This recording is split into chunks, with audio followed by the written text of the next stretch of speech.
Indian army के लिए बनाया गया एक ऐसा रम जिसने पूरी दुनिया को अपना दीवाना बना दिया। दोस्तों, हमारे देश भारत में करीब 20% लोग अल्कोहल कंज्यूम करते हैं और इन लोगों के टेस्ट भी काफी अलग अलग होते हैं। लेकिन एक ब्रांड ऐसा भी है जिसकी रम का चस्का हर भारतीय ड्रिंकर की ही जुबान पर सर चढ़कर बोलता है। जी हाँ, मैं बात कर रहा हूँ ओल्ड मॉन्क की, जिसने अपने 70 साल के इतिहास में भारत ही नहीं बल्कि दुनिया के 50 से भी ज्यादा देशों को अपना दीवाना बनाया है। एक तरफ तो ओल्ड मॉन्क गरीब लोगों के लिए रम का एक अफोर्डेबल ऑप्शन है, तो वहीं अमीरों को भी इसका टेस्ट खूब भाता है। मतलब चाहे अमीर हो या फिर गरीब, रम का शौकीन हर इंसान ओल्ड मॉन्क के लॉयल कस्टमर की लिस्ट में आता है। अब दोस्तों, एक टाइम था जब ओल्ड मॉन्क भारत के 50% अल्कोहल मार्केट को कंट्रोल किया करता था और विजय माल्या जो भारत के अल्कोहल किंग कहे जाते हैं वो भी इस ब्रांड का मुकाबला नहीं कर पा रहे थे। लेकिन फिर साल 2002 में कुछ ऐसा हुआ जिसने ओल्ड मॉन्क के मार्केट शेयर को 50% से सीधा 10% पर पहुंचा दिया और आज के समय में ये महज 5% ही बचा हुआ है। यहाँ तक कि साल 2015 में तो ऐसी खबरें भी आई थी कि शायद ये ब्रांड हमेशा के लिए बंद कर दिया जाएगा। हालांकि ऐसा हुआ तो नहीं, पर दुनिया के टॉप अल्कोहल ब्रांड्स में गिने जाने वाले ओल्ड मॉन्क की हालत आज भी बेहद खस्ता हाल है। तो आखिर वो क्या रीजंस हैं जो कि अल्कोहल मार्केट से ओल्ड मॉन्क का सफाया कर रहे हैं और ओल्ड मॉन्क कैसे एक बार फिर से रिवाइव कर सकती है, आज के इस वीडियो में हम सब कुछ डिस्कस करने वाले हैं। लेकिन दोस्तों, ओल्ड मॉन्क के डाउनफॉल को जानने से पहले हमें यह समझना होगा कि कैसे ये ब्रांड हर पीने पिलाने वाले इंसान के दिल में अपनी एक अलग जगह बनाने में कामयाब हुआ। हमारे इस स्टोरी की शुरुआत होती है 1850 के दशक से, जब बॉम्बे और कलकत्ता की भीषण गर्मी से बचने के लिए ब्रिटिशर्स शिमला का रुख करते थे।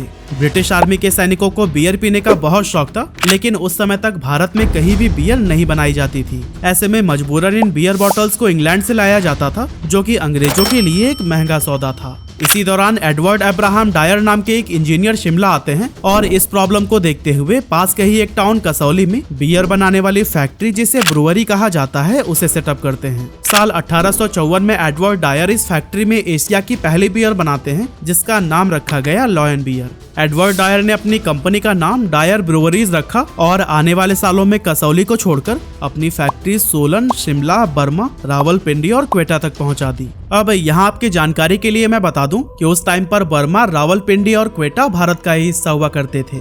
साल 1887 में एच.जी. मैकन नाम के बिजनेसमैन एडवर्ड डायर से सोलन में स्थित उनकी ब्रूअरी को खरीद लेते हैं और वहां पर विस्की बनाने का भी काम शुरू कर देते हैं। 1903 में जब शिमला तक रेलवे लाइन पहुंची तो फिर डायर ब्रूअरीज कंपनी की बियर और विस्की पूरे भारत में बिकने लगी और उनकी सेल्स ऑल टाइम हाई पर पहुंच गई।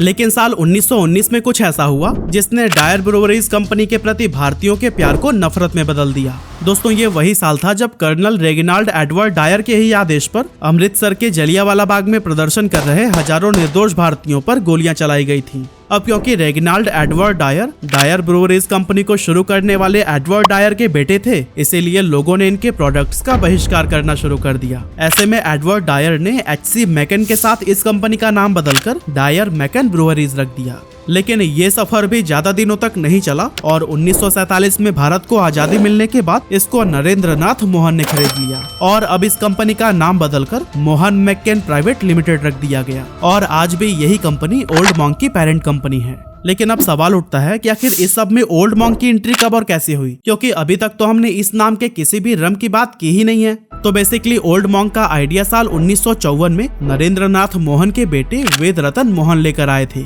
उन्होंने ऑब्जर्व किया कि भारत में बियर और विस्की के तो कई सारे ब्रांड्स आ चुके हैं, पर रम कैटेगरी में सिर्फ हरकुलस रम नाम की ही कंपनी की मोनोपोली हुआ करती थी। उस समय इंडियन आर्मी को भी हरकुलस ही रम सप्लाई करता था, लेकिन ओल्ड मॉन्क ने आते ही हरकुलस को रिप्लेस कर दिया। ओल्ड मॉन्क टेस्ट और क्वालिटी में इतनी सुपीरियर थी कि इसने कुछ ही सालों में इंडियन अल्कोहल मार्केट पर कब्जा कर लिया और धीरे धीरे हम भारतीयों को अपना दीवाना बना लिया। इंडियन आर्मी के सोल्जर्स के बीच ओल्ड मॉन्क का क्रेज इतना ज्यादा है कि करीब 70 साल बाद भी आर्मी की ज्यादातर बटालियंस को यही रम सप्लाई की जाती है। अब इस सब के बीच आपके दिमाग में ये सवाल भी जरूर आ रहा होगा कि आखिर ओल्ड मॉन्क को अपना नाम कहां से मिला। तो दोस्तों, बेसिकली जब वेद रतन मोहन यूरोप गए हुए थे तब वो वहाँ बर्फीले पर्वतों पर रहने वाले बेनेडिक्टाइन मॉन्क्स से खासे प्रभावित होते हैं। ये मॉन्क्स सेंट बेनेडिक्ट नाम के एक क्रिश्चियन मॉन्क के फॉलोअर्स थे, जो कि सादा जीवन जीते थे और रम पिया करते थे। अब चाहे ओल्ड मॉन्क को बनाना हो या फिर इसका नाम रखना हो, ये दोनों ही आइडियाज यहीं से लिए गए थे। दोस्तों ओल्ड मॉन्क के बारे में एक बात जो इसे सबसे खास और अलग बनाती है वो है इसकी मार्केटिंग स्ट्रेटेजी। एक तरफ जहां बिजनेसेस एडवर्टाइजमेंट और मार्केटिंग में पानी की तरह पैसा बहाते हैं, वहीं ओल्ड मॉन्क ने आज तक कभी भी कोई एडवर्टाइजमेंट नहीं की। आपने ना तो कभी ओल्ड मॉन्क का कोई बैनर या पोस्टर देखा होगा और ना ही कभी इसकी टीवी या फिर डिजिटल एड बनाई गई। ओल्ड मॉन्क की एडवर्टाइजमेंट खुद इसके लॉयल कस्टमर करते हैं और इसके ऑनर्स का मोटो है only taste can advertise it, यानी कि ओल्ड मॉन्क का टेस्ट ही इसकी एडवर्टाइजमेंट है। अब दोस्तों सुनने में तो ये स्ट्रैटेजी बहुत ही अच्छी और रिवोल्यूशनरी लगती है, लेकिन बिजनेस प्रोस्पेक्टिव से ये ओल्ड मॉन्क पर बहुत भारी पड़ रही है। अब अगर मैं कहूँ कि lack of advertisement Old Monk के डाउनफॉल का एक मेजर रीजन है, तो यह बिल्कुल भी गलत नहीं होगा। अब जैसा कि मैंने आपको वीडियो की शुरुआत में भी बताया था, एक समय ओल्ड मॉन्क इंडियन रम मार्केट का 50% से ज्यादा डोमिनेट करती थी, लेकिन आज इसका शेयर 5% से भी कम रह गया है। साल 2002 के पहले तक तो ये हालत थी कि कोई भी अल्कोहल ब्रांड ओल्ड मॉन्क का सामना कर ही नहीं पा रहा था और भारत के अल्कोहल किंग कहे जाने वाले विजय माल्या भी ओल्ड मॉन्क को बीट करने में नाकाम रहे थे।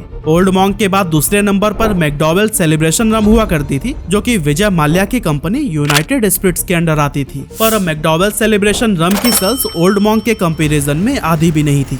लेकिन साल 2002 में मैकडॉवेल्स अपनी सेलिब्रेशन रम को काफी तेजी से एडवर्टाइज करनी शुरू करती है और सिर्फ 3 साल में ही ये कंपनी ओल्ड मॉन्क को पीछे कर देती है।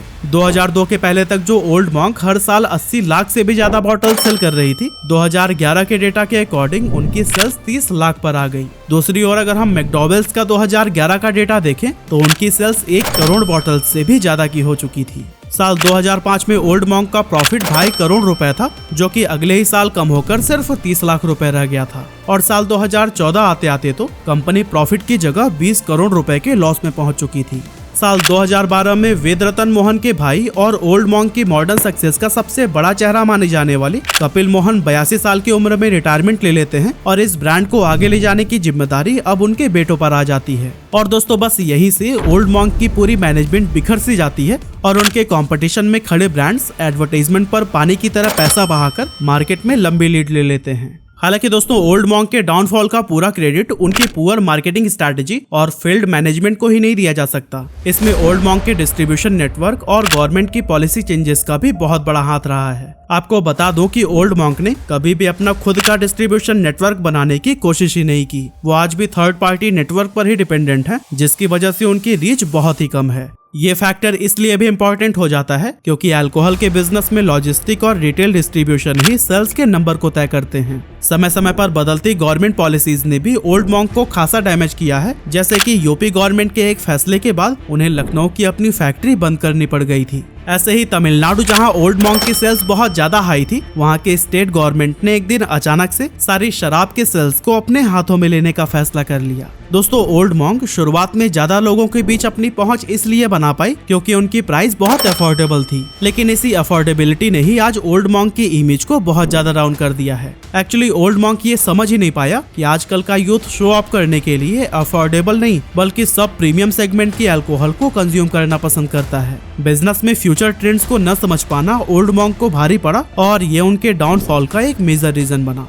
पर दोस्तों अब सवाल उठता है कि क्या ये डाउनफॉल ओल्ड मॉन्क को ले डूबेगा और क्या भारत समेत दुनिया के 50 से भी ज्यादा देशों में अपने स्वाद का जादू फैलाने वाला ये ब्रांड बंद हो जाएगा?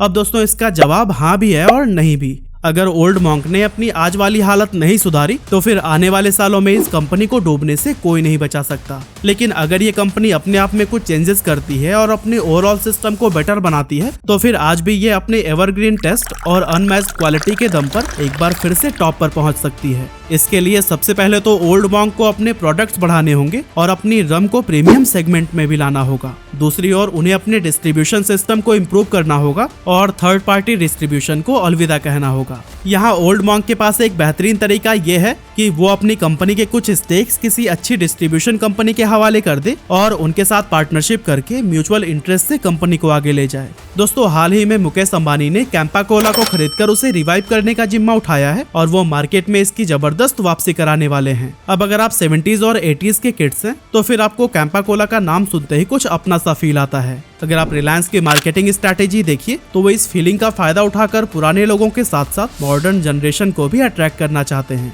और दोस्तों कुछ ऐसी ही स्ट्रैटेजी ओल्ड मॉन्क भी इस्तेमाल कर सकता है और यूथ के बीच पॉपुलैरिटी हासिल कर सकता है। Last but not the least, old monk की मैनेजमेंट ने मार्केटिंग को लेकर जो स्टीरियोटाइप बनाया हुआ है उसे जल्द से जल्द तोड़ने की जरूरत है, क्योंकि आज जो दिखता है बस वही बिकता है। बाकी आप क्या सोचते हैं, क्या ओल्ड मॉन्क मार्केट में वापसी कर पाएगा या फिर आने वाले सालों में इसकी कहानी खत्म हो जाने वाली है? हमें कमेंट करके जरूर बताइएगा।